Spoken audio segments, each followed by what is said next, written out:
ibintu byamaze guhindura isura Vatikani. Papa Leo wa 14 yirukanye umushumba ukekwaho kwiba amafaranga ya Kiliziya. Papa Leo wa 14 yakira ubwegure bwa Musenyeri Hannah Charity wo mu mujyi wa San Diego mu majyepfo ya California muri Leta Zunze Ubumwe za Amerika ukurikiranyweho kwiba amafaranga ya Kiliziya.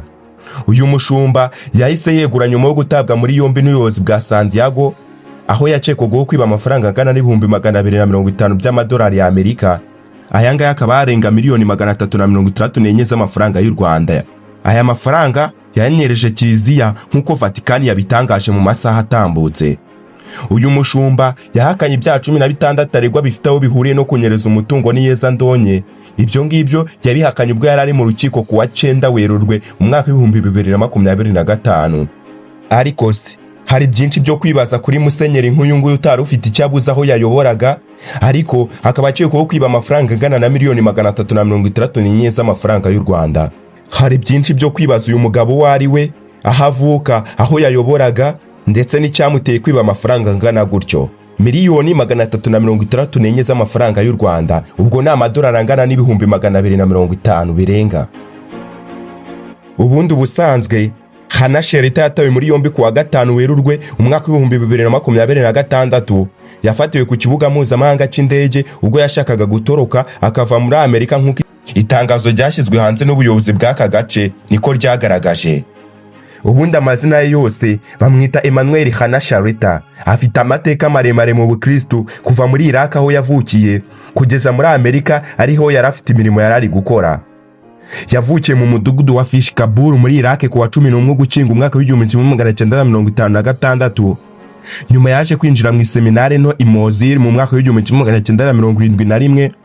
Nyuma ajya kwiga i Roma muri kaminuza ya Papa, kaminuza ya Pontifical Urbanian University.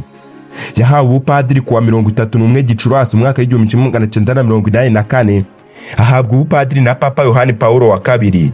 Nyuma yaho yabonye impamyabumenyi y'ikirenga doktora mu bumenyi bwa Bibiliya mu mwaka wa 1987.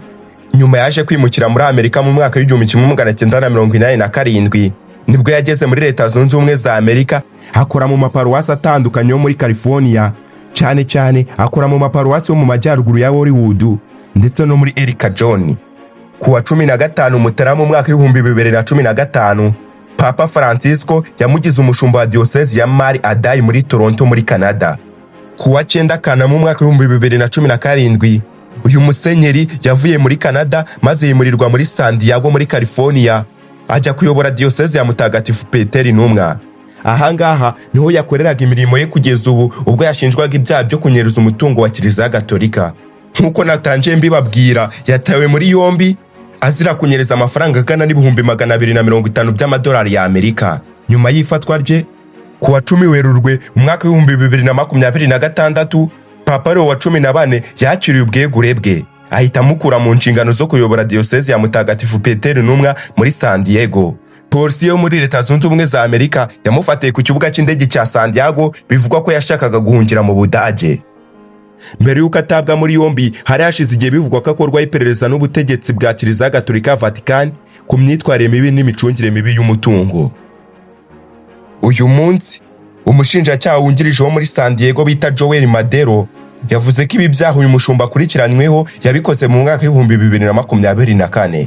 Ibi byose bibaye mu gihe hashize iminsi mikeya Papa Leo wa 14 abwiye abaseserdoti kutajya bategura inyigisho za misa bifashishije ubwenge buhangano AI, Artificial Intelligence.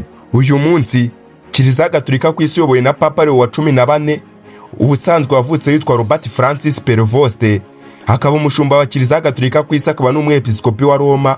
Akaba yaratorewe uyu murimo kuwa 8 Gicurasi umwaka wa 2025 asimbuye Papa Francisco.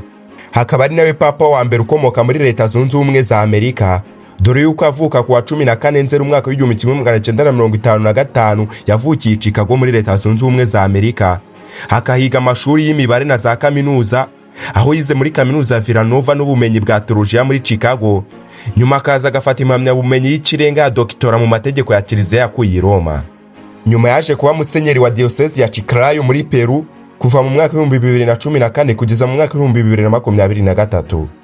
Yabaye umuyobozi w'urwego rushinzwe abepiskopi ku isi kuva muri 2023 kugeza atorewe kuba papa. yagizwe karidinali na Papa Francisco kuwa 30 Nzeri umwaka 2023. Bakimutora kuba papa yahisemo kwitwa izina rya Leo wa 14. Vuba aha rero ku itariki 10 Werurwe umwaka 2026 hakaba yaremeye ubwegure bwa karidinali Louis Sako wo muri Iraq na Musenyeri Emmanuel Shereta ariwe twari turi kuvugaho washinjwaga ibikorwa byo kunyereza umutungo wa kiliziya. Ngayo nguko Dive Corentin niko nitwa naho ubutaha.